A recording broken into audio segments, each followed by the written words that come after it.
Little Princess, I Want Baked Beans. Written by Laura Summers. Read by Colin McFarlane. It was breakfast time at the castle.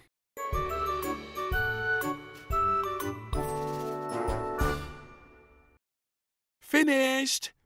What about your baked beans, sweetheart? Asked the Queen, looking at Little Princess's unfinished breakfast. I don't like them, said Little Princess with a frown. They're too round and bumpy, and they look like rabbit poos. There aren't any rabbits in the kitchen, exclaimed the King. Why don't you try one?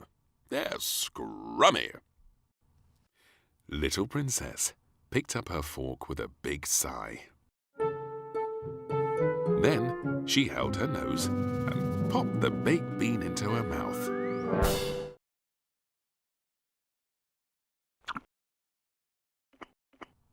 "Oh, that's nice," she said, smiling in surprise. I knew she would like them, said the King cheerfully. Later that morning, Little Princess was having a very special tea party with Gilbert, Puss, Scruff, and all her dollies. "Eat up, everyone," she said, pointing at the picnic food. "We've got bean stew and bean pie and, if you're very good, baked bean ice cream for pudding." Little Princess was very disappointed at lunchtime when she saw what was on the table. "Oh, I don't like this," she moaned. "I want baked beans, please." "But, Princess, you had beans for breakfast," said the maid. "I want them again, because beans are scrummy, aren't they, Daddy?" said Little Princess, turning to the King. Yes, they are, he said. But there's lots of other nice food here. The King picked up a fork and scooped up some of Little Princess's lunch. Look, you can play aeroplanes with it, he whooshed, and flew the fork into his mouth.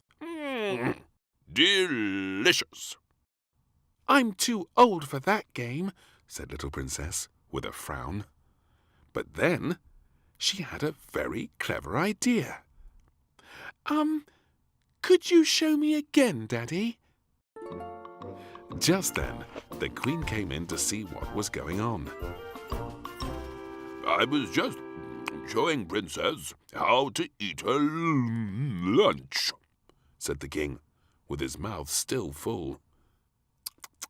"But you've eaten it all," she tutted. "Oh well, I'll just have beans," said Little Princess gleefully. "Be careful," warned the chef, as he put a big bowl of beans down on the table, "or you will turn into a baked bean, huh?" "Lovely," muttered Little Princess, barely even hearing him as she tucked in.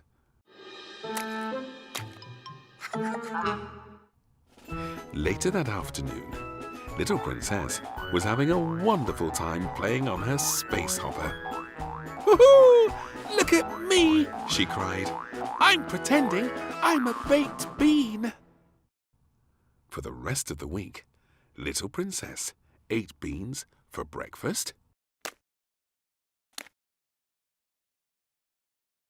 She ate beans for lunch. And she even ate beans for dinner.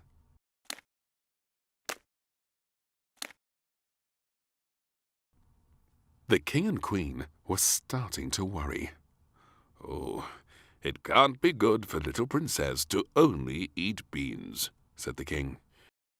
"This tea time, Princess will not have beans," declared the chef, clutching a big basket of food.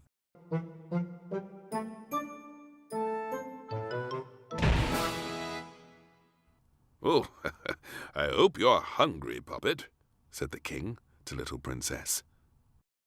Just then, the general blew his trumpet to announce the arrival of little Princess's very special tea.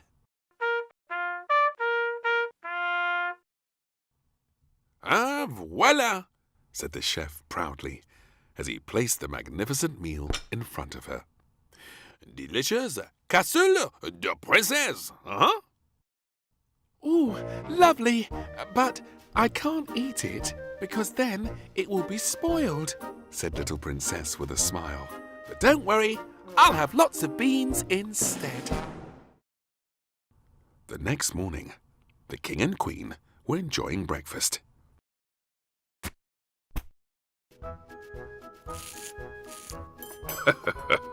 Yummy! Sausages and toast.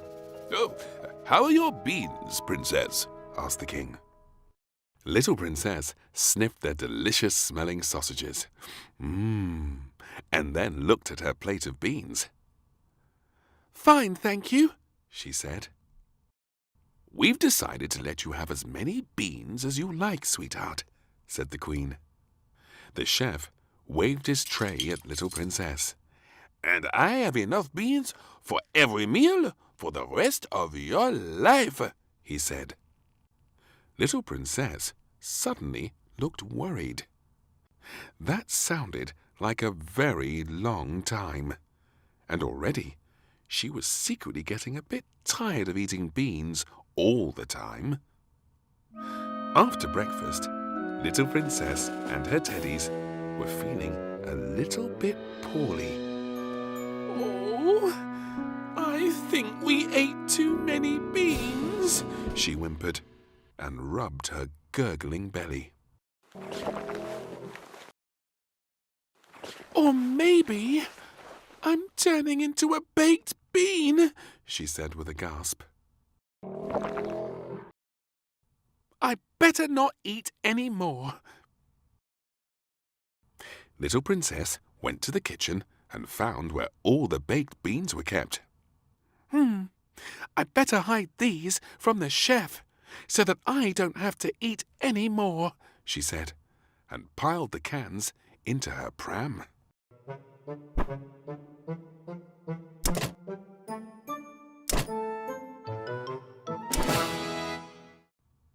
She hid some in the maid's laundry basket.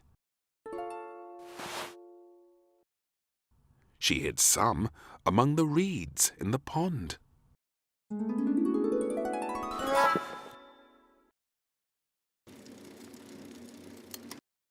She hid some in a bush. She even hid some in the gardener's wellies. "Now I can go and play," she said happily. Later that morning, little Princess was playing a lovely game when suddenly the chef came dashing in. "Oh, quick! All the beans have disappeared!" he cried.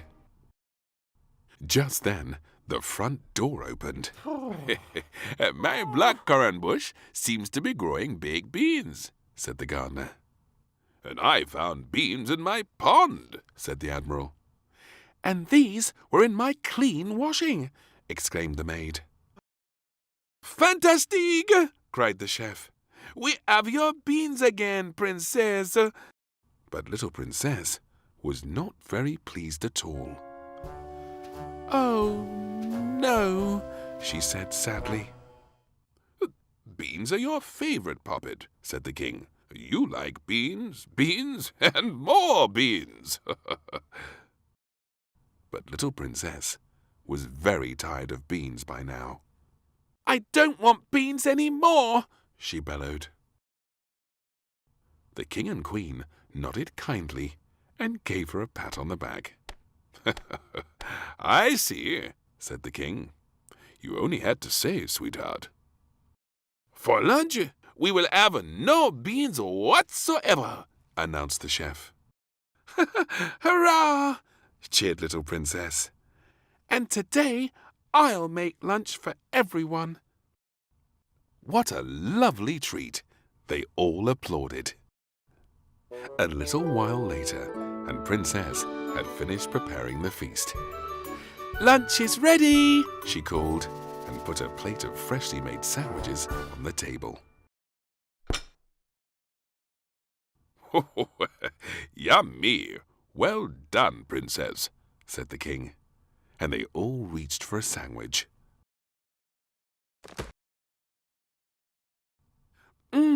Delicious, said the maid, tucking in. Banana sandwiches.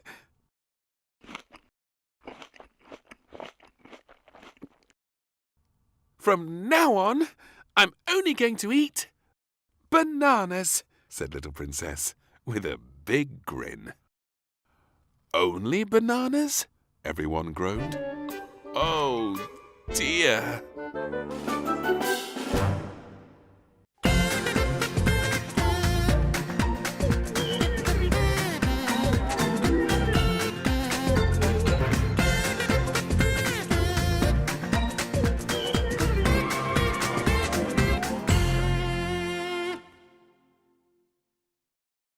Little Princess, I Don't Want a Cold, written by Cas Willing, read by Colin McFarlane. Another lovely morning at the castle.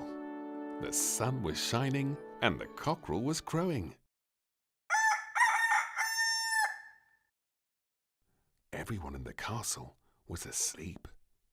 Everyone apart from Little Princess.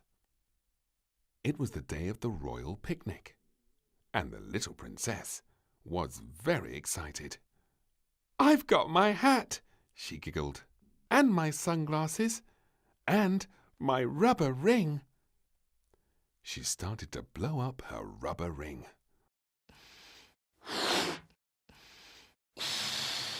When, achoo! The little princess sneezed so hard the ring was sent flying across the room. Wake up! It's picnic day! Cried the little princess as she rushed into her parents' room. The king and queen woke up. Achoo! Sneezed the little princess again. There were more snuffles over breakfast. Can we go now? Asked the little princess. Slow down, sweetheart, yawned the queen. I haven't finished. The king pointed to his daughter's runny nose. Oh, give your nose a blow, Poppet.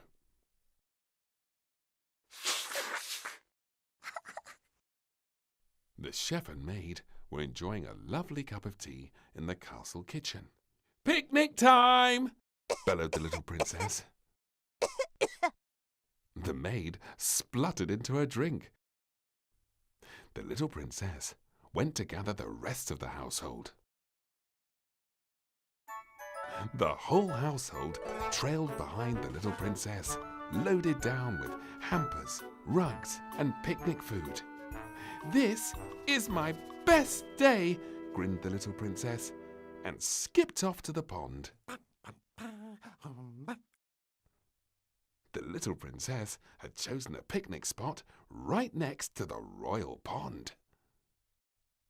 Can I go in now? Asked the little princess. Once you've put your other armband on, said the maid. With both her armbands on, little princess shrieked with joy and raced towards the water, when suddenly the king and queen stop eating their ice buns and look at each other. First sneezes, then a runny nose, and now a cough. "It's swamp fever!" cried the admiral. Little Princess was about to dip her toe into the pond when the maid plucked her from the water. The picnic was promptly repacked and they marched back to the castle. The little princess was furious. "But I want to paddle!" "No paddling for sick princesses." "I'm not sick," argued the little princess. "Achoo!" Maid frowned. And cover your mouth when you sneeze, or you'll spread all those nasty germs. Back to the castle, everyone!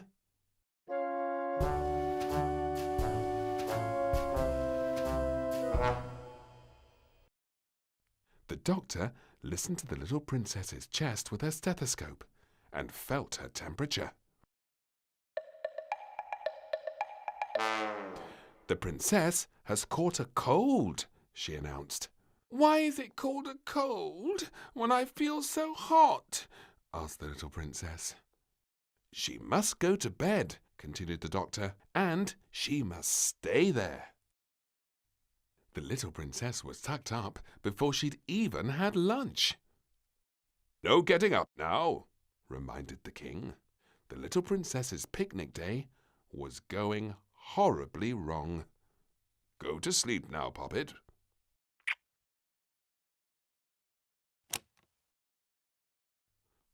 The next morning, the little princess was still coughing, sneezing, and spluttering.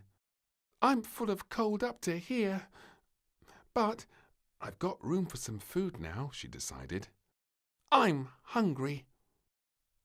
The princess is hungry, cried the maid, running to the kitchen. The chef kissed his fingertips in delight. I have the perfect thing. The little princess was horrified. What's that? Broth, said the maid. I don't want broth. I want a picnic, scowled the little princess. But she was so hungry, she ate it anyway.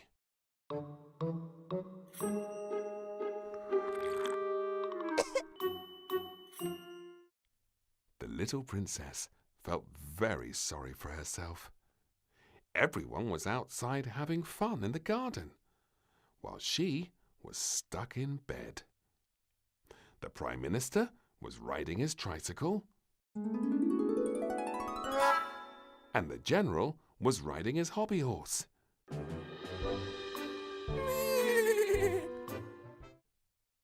It's no fun being sick, moaned little Princess. I know, cried the little princess. I'll have a picnic in bed. So she pulled up the cover and reached under her mattress for her toys.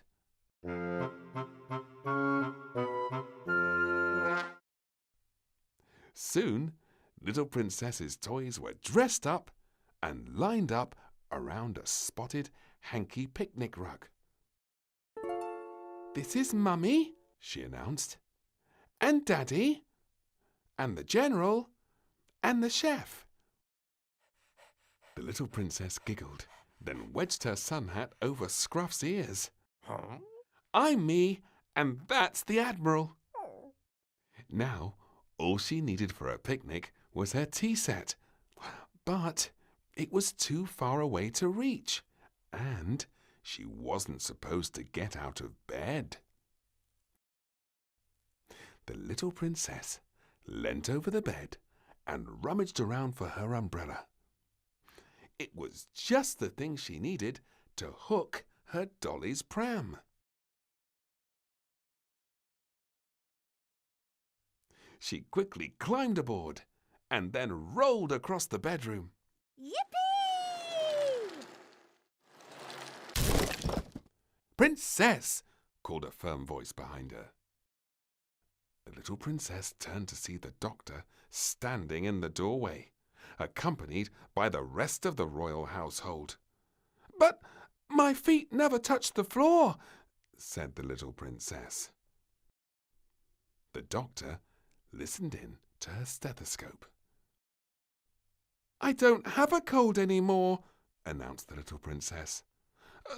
Puss has it. Cats can't get people colds, said the doctor. Well, I haven't got one. Household stood looking worried in the doorway. Everyone held their breath. You're right, the doctor announced finally. The cold has gone. Little Princess stood on her bed looking happy. The little princess clapped her hands. "Yes, we can go on our picnic," she shrieked, dancing happily. Everyone trooped back outside with the picnic things.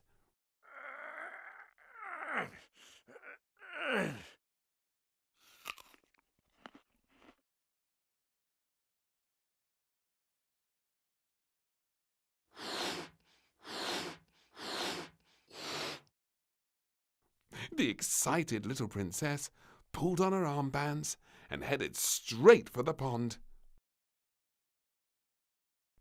"Achoo!" sneezed the maid. The little princess stopped in her tracks. "Achoo!" sneezed the king and queen. "Achoo!" sneezed the general, and the chef, and the prime minister. Even the admiral couldn't help joining in. The little princess gasped. "You're all sick!" Nobody said a single word. "Bed for all of you," she cried, shooing them away from the picnic. The king frowned. "It's not fair." The little princess led the way back to the castle. The grown-ups coughed and spluttered behind her. "Come on, Mum. Come on, Dad. No picnic for you."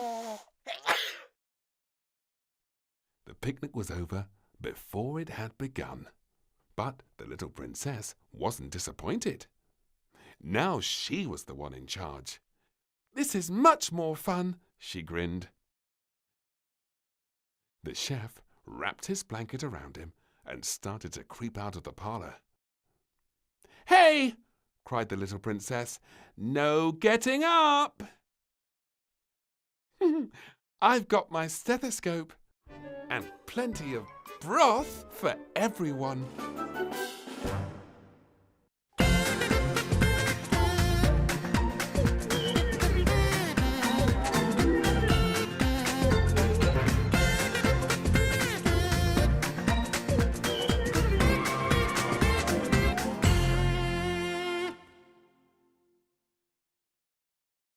Little Princess, I Don't Want Nits. Written by Dave Ingham. Read by Colin McFarlane. It was a lovely, sunny day at the castle, but Little Princess had been in her bedroom all morning. Because she had a very itchy head that needed scratching.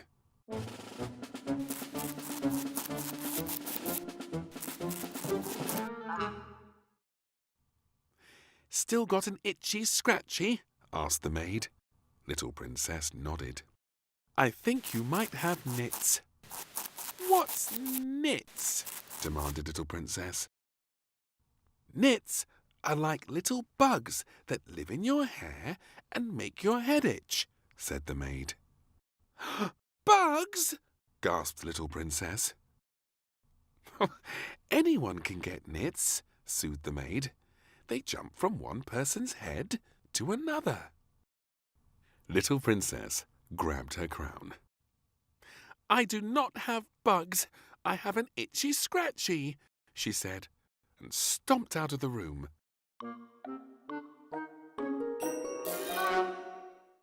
"Princess, I need to check your hair for nits," called the maid, waving her magnifying glass. But Little Princess was hiding. "Phew! I can go out and play now she's gone," she giggled. "Shall we have a race, Prime Minister?" said Little Princess, riding over on her tricycle. "Always ready for a race," laughed the Prime Minister. "Ready, steady, go!" They were both riding as fast as they could when suddenly... "Stop!"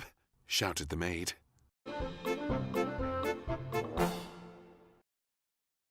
I've been looking all over for you, Princess, said the maid crossly. Now, let's have a look for those nits. Nits? Gasped the Prime Minister. And off he rode as fast as he could. Luckily, little Princess quickly managed to escape from the maid again. Admiral, she called across the pond, while still scratching furiously at her head. Will you play with me? But the Prime Minister had already warned the Admiral that little Princess might have nits, and they were both now hiding from her. We need to warn the General, whispered the Prime Minister. Shall we play jumping? Said little Princess, skipping over to the General. The General nodded, pleased to have someone to play with. Are you watching? Shouted little Princess as she prepared to jump. Yes, called back the General. Just then, Little Princess has nits, whispered the Prime Minister and Admiral. Nits? Gasped the General. Look, General, cried little Princess and jumped over the fence.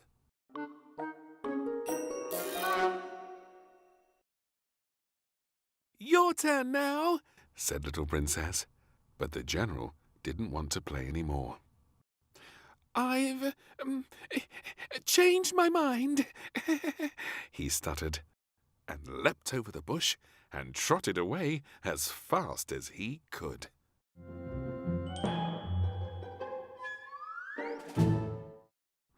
Oh, no one will play with me today, sighed little Princess. And I've still got an itchy scratchy.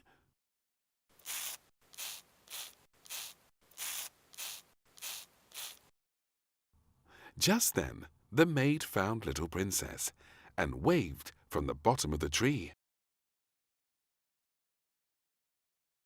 The maid took little Princess back into the castle to check her hair once and for all. But I don't have bugs, wailed little Princess. They're called nits, said the maid firmly.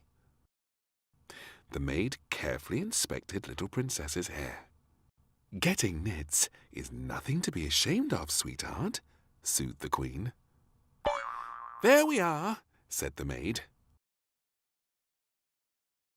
Oh, little Princess has nits, yelled the King, and ran to take cover. Oh, look at its tiny little legs, marvelled the Queen, as they looked closely at the nit. I don't want bugs in my hair any more, moaned little Princess, and scratched her hair some more. The maid smiled. Let's get rid of them then. Get your hair nice and wet, said the maid. Little Princess laughed happily as the water ran through her hair. This special knit shampoo makes your hair all slippery, said the maid, rubbing it into a great big bubbly froth. So all the bugs will slide away. Now we can comb out all the nits, she said. Ho-ho-ho! Bye-bye, bugs, giggled little Princess. Don't come back soon. Once all the nits were out of her hair, little Princess went to say good night to everyone. Oh, where are they all? She wondered, when suddenly she heard a sound.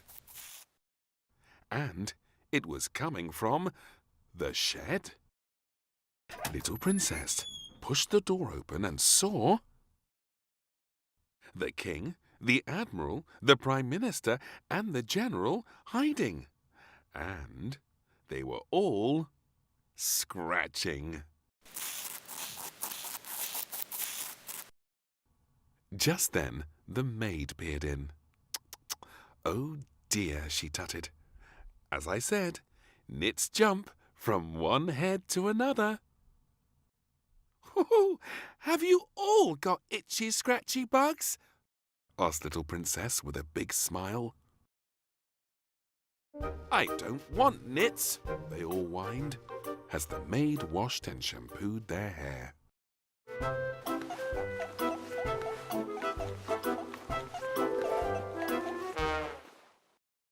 Little Princess was very busy helping to get rid of everyone's nits. What an exciting day this had eventually turned out to be. And next, she announced, "Woohoo! The comb!"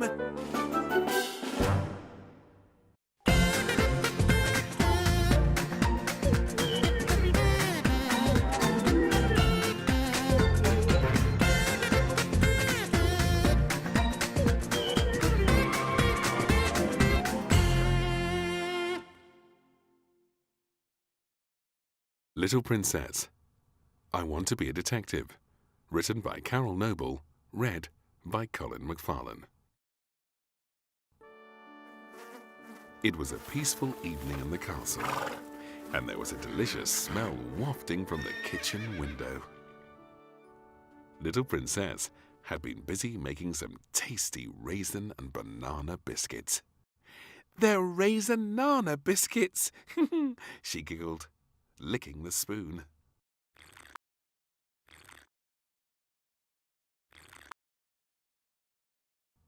"Those biscuits smell delicious," said the maid, sniffing the air. "Oh, when can we try one?" asked the king, licking his lips. Little Princess quickly jumped down from her chair. "You can't. My biscuits are a new recipe, and I have to try them all," she said, shooing them away. As soon as the timer rang, the chef took the biscuits out of the oven, while Puss and Scruff watched eagerly. The chef put the biscuits on the windowsill so that they would be nice and safe while they cooled down. Puss and Scruff were waiting patiently to try one of the delicious-smelling raisin-nana biscuits. "These biscuits are just for me," Little Princess told them firmly. Just then, the Queen came in to take Little Princess to bed. "But my biscuits," said Little Princess. "They'll still be there in the morning," said the Queen.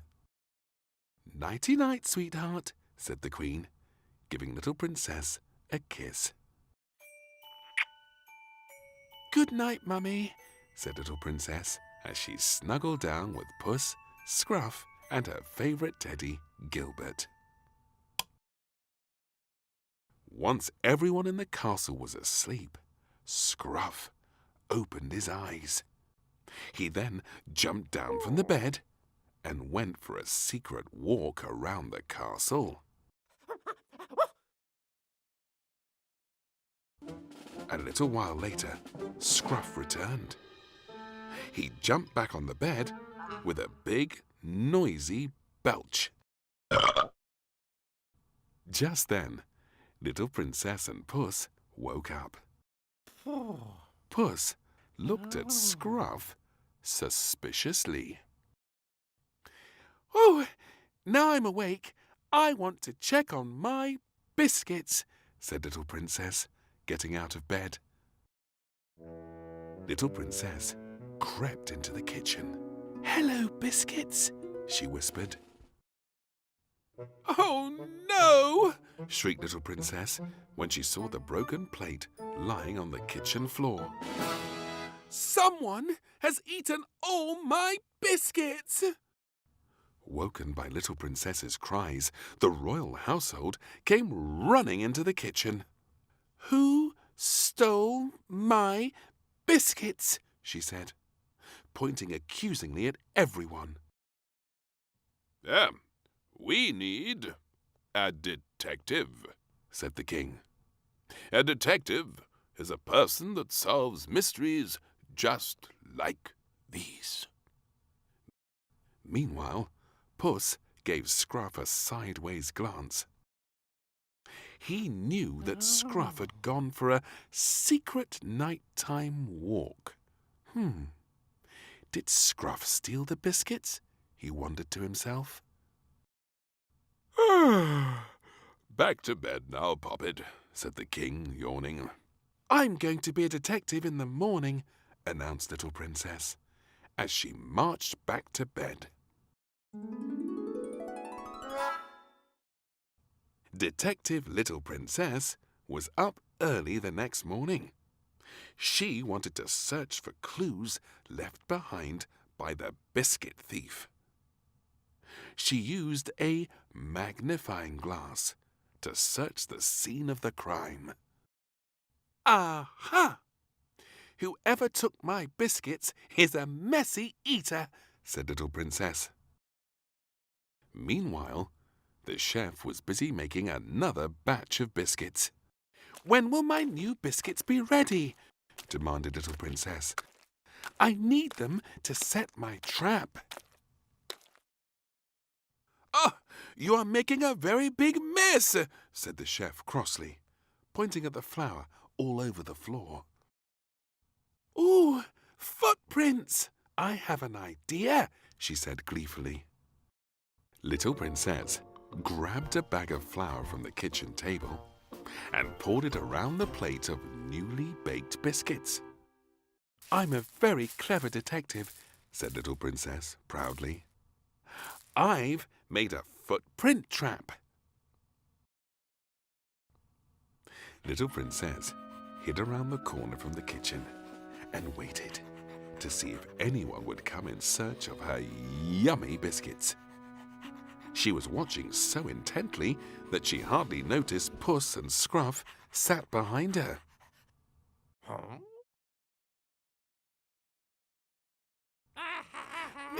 Not now, Puss, said Little Princess irritably, even though he was trying to tell her that Scruff had gone for another of his secret walks. In the meantime, greedy Scruff secretly followed the delicious smell of the biscuits all the way around to the kitchen window.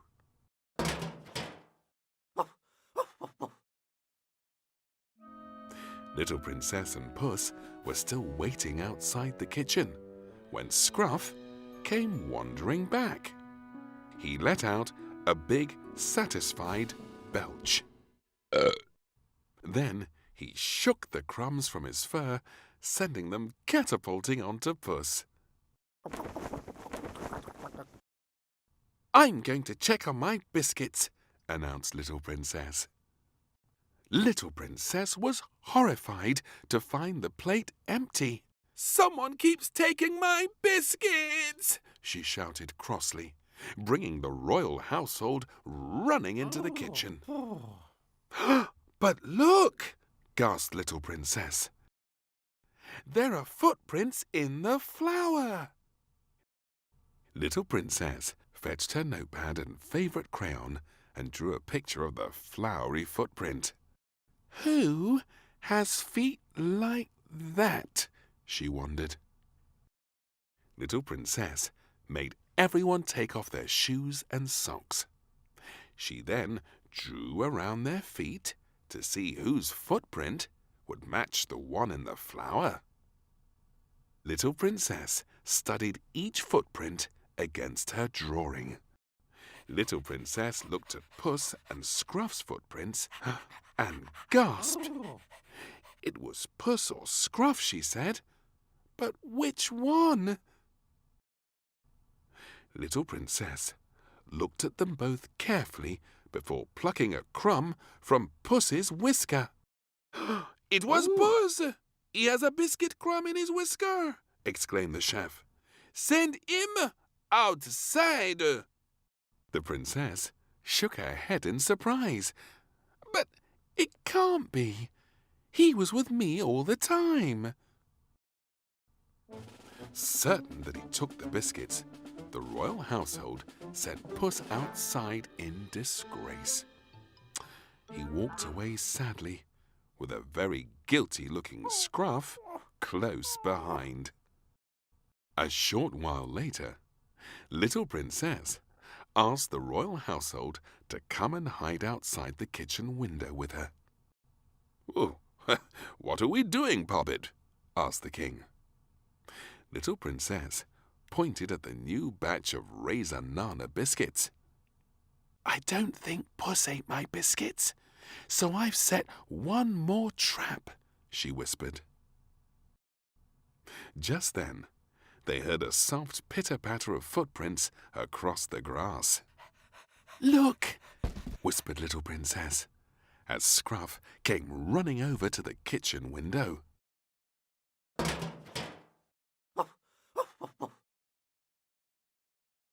"Naughty Scruff!" cried little Princess. "It was you!" Scruff hung his head to show how sorry he was. "You were right, Poppet," said the king. "It wasn't Puss." "We all have to say sorry," said little Princess. Little Princess and the royal household gathered around Puss. "I'm sorry," said little Princess. "It's all my fault because I wouldn't share my biscuits. And then naughty Scruff got a hungry tummy, and you got the blame." But Puss refused to come back into the castle. A little while later, Puss was still sat outside sulking when little Princess wandered over with a tin of freshly baked biscuits. "Hello, Puss. Look what I made," said little Princess. "Oh. Fishy biscuits, all for you." "Please be my friend again," said little Princess hopefully. Puss paused for a moment before smiling coyly and taking a biscuit. Puss happily munched away on his delicious fishy treat. Just then, Scruff came wandering over and looked longingly at the biscuits. "Okay, greedy Scruff, let's all have one," giggled little Princess. Little Princess threw the last 3 biscuits into the air for them all to catch.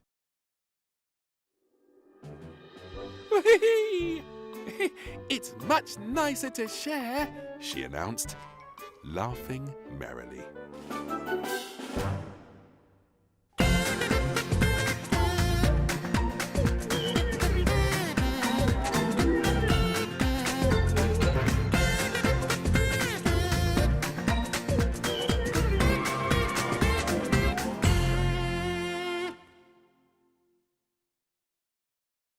Little Princess, I Want to Be Tall, written by Laura Summers, read by Colin McFarlane.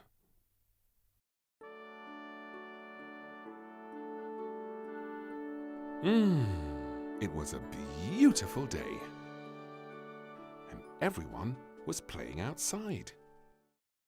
"Oh! Oh no!" cried little Princess. "Bouncy thing is stuck."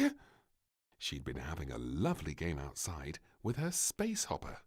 She just hadn't meant to throw it quite so high. The little Princess stared up at the apple tree. "Oh, I'm not tall enough to reach him." "Dinner time," summoned the maid. "Oh, goody," grinned the little Princess. "It's mashed potato and tomato sauce." Inside, the Admiral, General, and Prime Minister were playing. The little Princess tried to push past to the right. The little Princess tried to push past to the left. "Excuse me," piped up the little Princess. "Oh, sorry, Princess," said the Prime Minister. "Didn't spot you down there." "You are a bit on the small side," tittered the General. The little Princess scowled. "I need to get by." The little Princess stood on her tiptoes in front of the fridge. "I'm going to get the yummy ketchup," she decided, and jumped up to reach the handle. She jumped again. On the third jump, she managed to reach the handle and fling open the door. Unfortunately, the tomato sauce bottle was on the top shelf. "Oh, I need to be taller," moaned the little princess. "You'll be tall soon enough," said the king, cheerfully taking out the ketchup. "My fantastique dinner will make the little princess grow big and tall," announced the chef, filling her plate with bangers and mash. "Ooh!" squealed the little princess. "More, please," said the little princess. The chef put on a second scoop. "And more," said the little princess. The chef put on a third scoop. "More," said the little princess.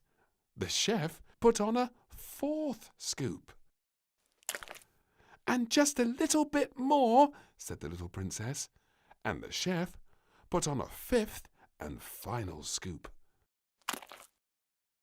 "I'm going to grow very tall," said the little princess. "There's none left for us," cried the queen. By the time she'd climbed the stairs up to her bedroom, the little princess's tummy was feeling very full up. "Oh, I ate too much dinner," she groaned. "But at least I'm taller now." Little Princess stood next to the chart as straight as she could and marked the chart with a red crayon.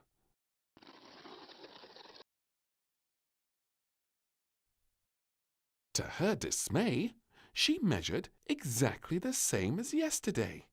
"Oh, that's not supposed to happen," she said crossly. The little princess had left her crayons and paints on the floor. What do you think Scruff and Puss did now?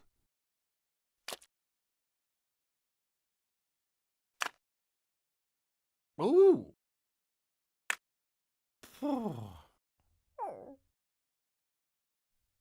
"Your plant's taller than me," grumbled the little princess when she spotted the maid.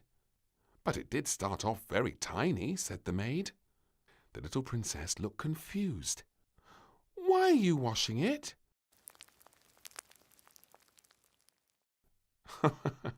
"I'm not," laughed the maid. "Plants need water to grow." She began to explain, but the little princess had already run off. Whee! "Growing tall is really good fun," she giggled. She pointed the hose up so it showered her in a bubbly fountain of water. "That should do it," decided the little princess. The little princess ran upstairs, dripping water all over the carpet. She marked her height on the chart with a green crayon.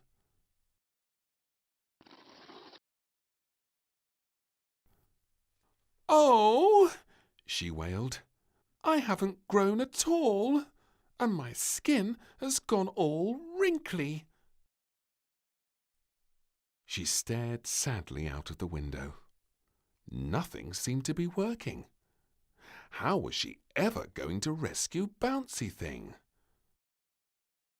Over at the vegetable patch, the gardener was measuring his prize pumpkins. "What a whopper!" he chuckled. "Everything all right, Princess?" The little princess frowned. "Even your pumpkins are nearly as big as me." "That's because I plant them in compost," replied the gardener. "Compost?" asked the little princess. The gardener smiled confidently. "It never fails. There was only one thing for it." "It smells a bit pongy," spluttered the little princess. She stood amongst the soggy potato peelings and smelly eggshells, slimy cabbage leaves, maggoty apple cores, and mouldy leaves for as long as she could bear it. This had better work, she said. This time, the little princess marked her height on the chart with a purple crayon. But she hadn't grown a centimetre. Nothing, she cried. I want to be tall, tall, tall. The little princess was desperate. She sneakily lowered the height chart,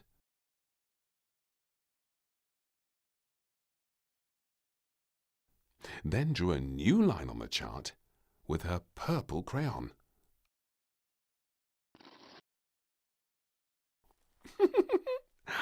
I'm a great big princess now, she giggled. The king wandered in. Oh dear, the chart has slipped down. You're still my puppet, no matter how small you are, he explained. One day I will be tall, sighed the little princess. She gazed despairingly out of the window. Scruff and Puss were playing on the slide. The little princess suddenly beamed. She had an idea. This is how I can be very, very tall.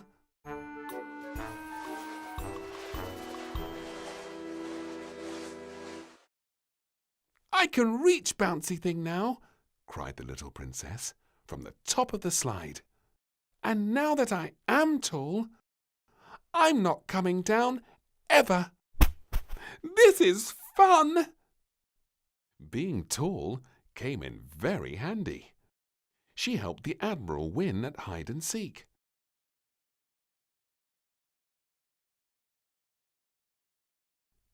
And she became the chef's expert apple picker. And she could even see her teddy Gilbert on parachute adventures.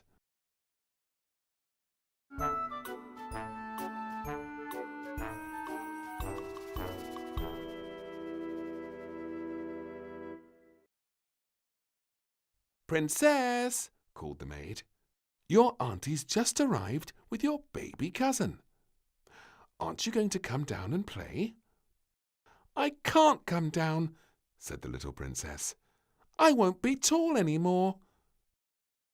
Well, can you just watch him for a minute for me? Asked the maid. The baby crawled over to Bouncy Thing, but he wasn't tall enough to climb on.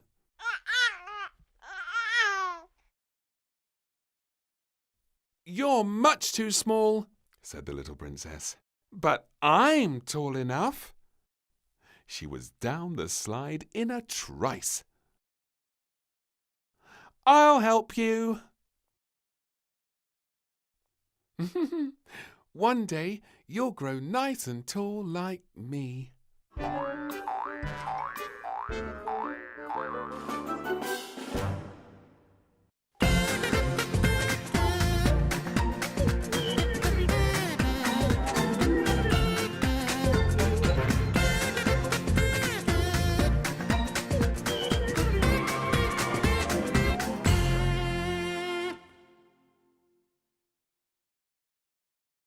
Little Princess, I Want to Go to the Seaside.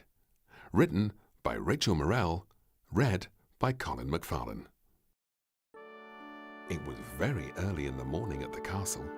Even the cockerel was still asleep. But Little Princess was already awake. Wakey, wakey, Mummy and Daddy, cried Little Princess, clutching Desmond, her inflatable crocodile. It's time to go to the seaside. Time to get up, everybody, hollered Little Princess as she marched through the castle. Prime Minister quickly came out of his room, holding a kite.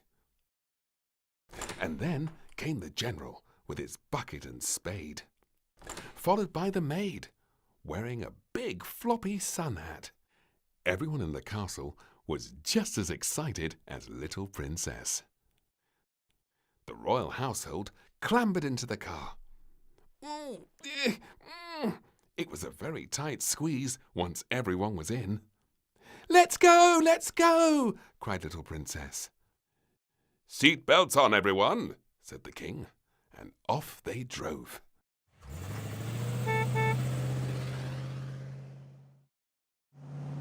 Yippee! Everyone cheered. We're going to the seaside. They were all singing happily as the car trundled along. Isn't that the castle again? Asked little Princess as they passed by for the third time. Oh, it can't be, said the king sheepishly as he quietly reached for the map. I can see the sea, exclaimed little Princess. An hour or two later, with a beep of the horn, they'd finally arrived at the seaside. Me first on the donkeys, said little Princess with a grin, and hurried out of the car, holding Desmond tightly. There are 1, 2, 3 donkey stands, said little Princess. But where are the donkeys? I don't know, Poppet. Perhaps they're all on holiday, said the king. There's no ice cream stand either, grumbled the queen. And no puppet show, moaned the maid. It must be the wrong time of year, said the king sadly. Just when little Princess thought that things couldn't get any worse, it started to rain.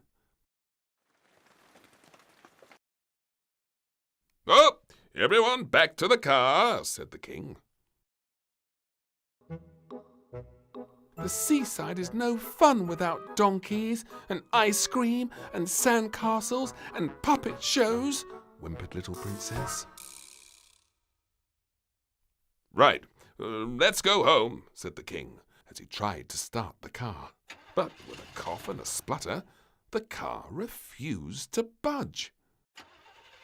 Oh dear, groaned the king. The king lifted the car bonnet and began to fix the engine. Meanwhile, everyone was getting very bored and cross in the car. Their day at the seaside had turned into a terrible disappointment. Suddenly, little Princess spotted Desmond the crocodile all alone on the beach. He was being carried along by the wind. Oh no, cried little Princess, scrambling out of the car. We can't leave without him. Little Princess ran to find Desmond nestled in a rock pool. Look, Desmond, you found a crab, said little Princess, pointing. And fishies. They're having lots of fun at the seaside, making up their own games. Little Princess looked up at the sky and saw that the sun had finally come out. I've got an idea, she smiled suddenly and ran back to the car. Everyone still looked very grumpy, so little Princess held Desmond up to the window and roared like a crocodile. There might not be donkeys, or ice creams, or puppet shows, growled little Princess, pretending to be Desmond. But there's still plenty to do at the seaside. Come on! Everyone followed little Princess and Desmond uncertainly back to the beach. Sandcastle building competition, ordered little Princess, and divided everyone into pairs. Time's up! Put down your spades! Yelled little Princess 10 minutes later. And what have you two made? Demanded little Princess, pointing at the Admiral and Prime Minister. Lovely! It looks just like our castle, she said admiringly. And now you, Mummy and Daddy, said little Princess. A cake? Yummy! she chuckled. A mermaid! exclaimed little Princess as she marched over to the final pair. First prize goes to the Maid and General. Next, let's play Towers, she cried, as everyone clapped merrily. In high spirits, the royal household was soon arranged into a pyramid, with little Princess at the very top. I'm the king of the castle, sang the little Princess, as the pyramid wobbled beneath her. Suddenly, the general sneezed, "Achoo!" sending everyone tumbling down onto the sand.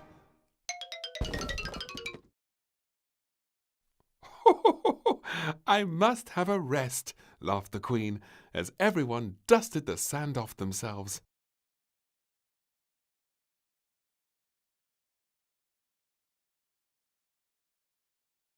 There's no time for a rest at the seaside, said little Princess. We're going paddling now. They all stood holding hands at the water's edge. All together, run! cried little Princess, and they ran together into the water.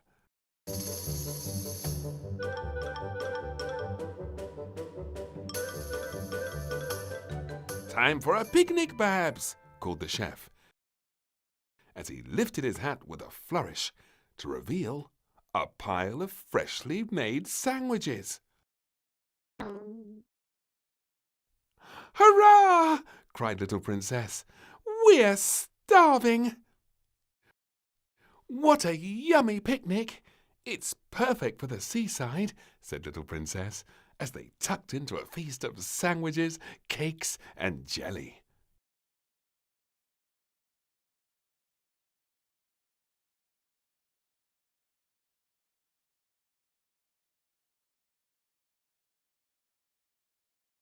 The seaside can be lots of fun if you know how, said little Princess thoughtfully. But it would have been a teeny bit better if the donkeys were here. After the picnic, little Princess collected Desmond ready to go home, when suddenly, Princess, we've got a surprise! It's time for the donkeys, called the Queen.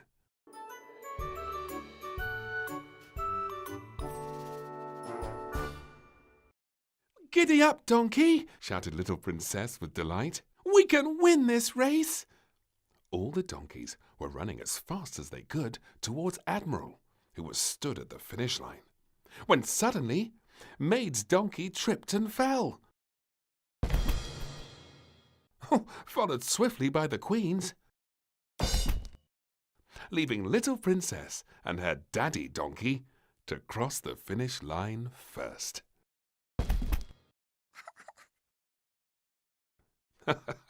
Everyone lay on the sand laughing. I love playing pretend donkeys, laughed little Princess, spitting out sand. Just as the sun was going down, the royal household got back in the car and started their journey home. Everyone felt very tired after such a busy day. What a lovely day at the seaside, said little Princess sleepily, and with a yawn, she was fast asleep. The car arrived back at the castle very late, and everyone went straight to bed. The very next morning, the royal household was still fast asleep. Everyone, that is, except for little Princess. Wakey, wakey, everyone, she yelled. Let's go to the seaside. Again!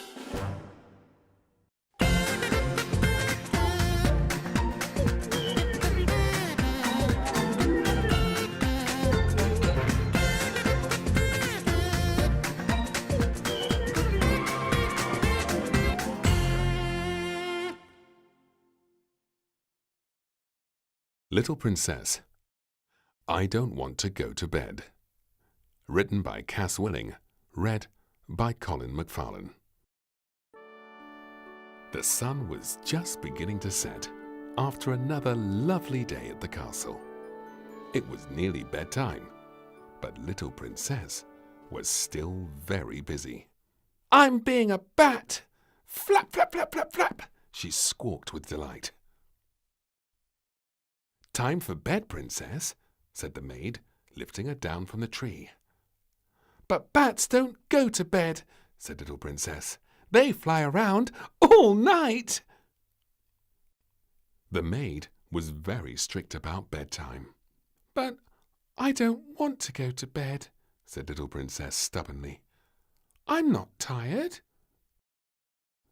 Maid helped little Princess to put on her nightie, ready for bed. Then little Princess brushed her teeth until they were sparkly and clean. "Why do I have to go to bed when I'm not even tired?" she thought to herself crossly before heading back into her bedroom.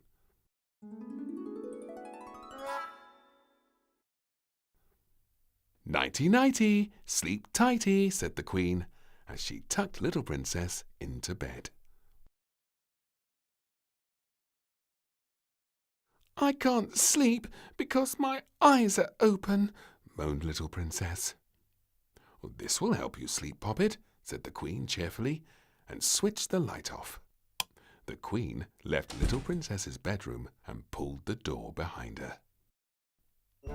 The King and Queen were in the hallway playing with their building blocks when suddenly little Princess came stomping down the stairs. "I want a glass of water," she announced.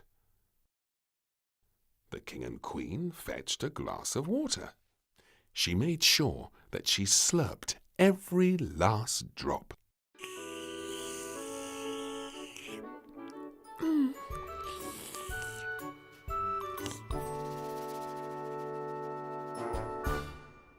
The King took the empty glass and wished her good night again.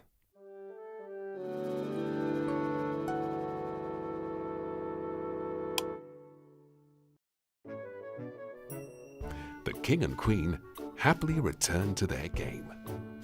Suddenly, they heard little Princess calling, "Mummy! Daddy!" She was so loud that it sent their building blocks tumbling to the floor. The King opened the door and peered in at little Princess. "You can't possibly want another glass of water?" he asked with surprise. Little Princess shook her head. "I want the toilet," she said. "Oh, are you finished yet?" said the King impatiently. It was starting to get very late.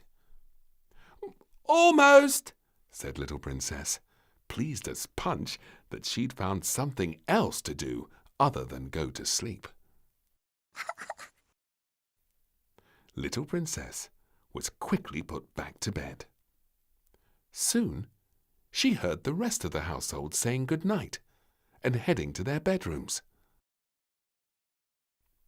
Once the castle was still, all that could be heard was the sound of the owls hooting in the trees outside.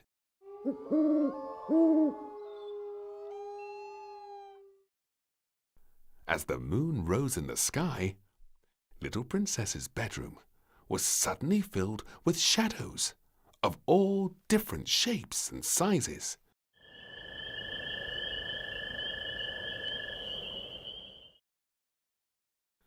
The shadows seemed to be alive. Little Princess shrieked for her parents as loudly as she could. "Ah!" "What is it now, Poppet?" asked the King worriedly, poking his head round the door. "There's a monster in my room," said little Princess matter-of-factly. "No monsters in here," said the Queen. "Nothing under here," said the King. "Nothing out there," said the Queen as she shut the curtains. "It's just the tree casting shadows." The Queen tucked little Princess back into bed and gave her a kiss good night. Nighty-nighty. Sleep tighty, she said, and switched the light off once again. The king and queen were exhausted by the time they finally got to bed. But just then, the little princess walked in, dragging Teddy Gilbert behind her. She still couldn't get to sleep. I don't like it by myself, cried little Princess, pointing accusingly at her mummy and daddy. How come you're big and you get to share, and I'm little and I have to sleep by myself? You have Gilbert and Puss, said the king. You have Mummy, said little Princess. The king and queen looked at each other with a sigh. Ah. The queen went to wake the maid, while the king knocked on the general's door. We need a little bit of help carrying a bed, said the king to the very sleepy general. Desperate for their little princess to go to sleep, the king and queen had asked the maid to share her room for the night. The general and the king brought the spare bed into little princess's room. Oh, it was very heavy.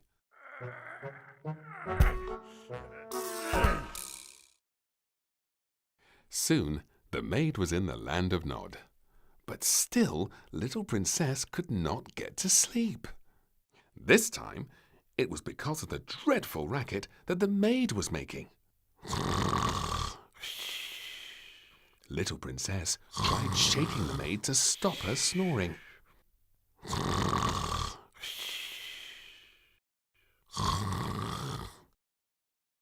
Little Princess tried turning on the light.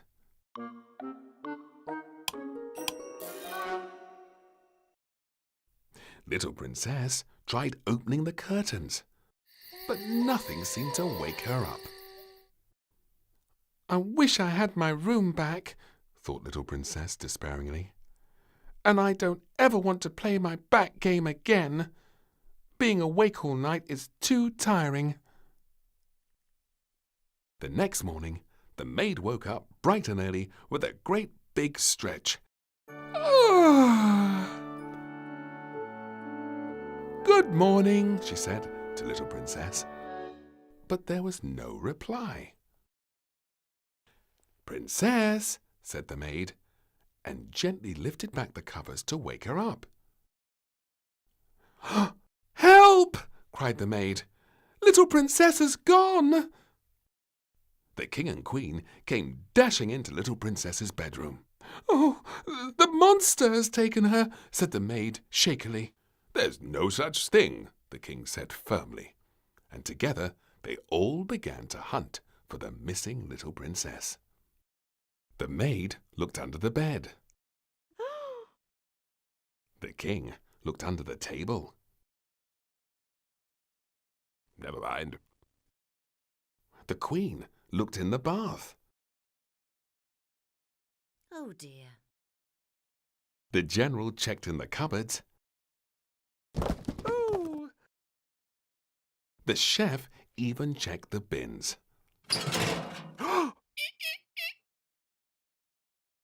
Aha! Here she is, announced the queen finally. Little Princess and Gilbert were in Scruff's basket, and all of them were fast asleep.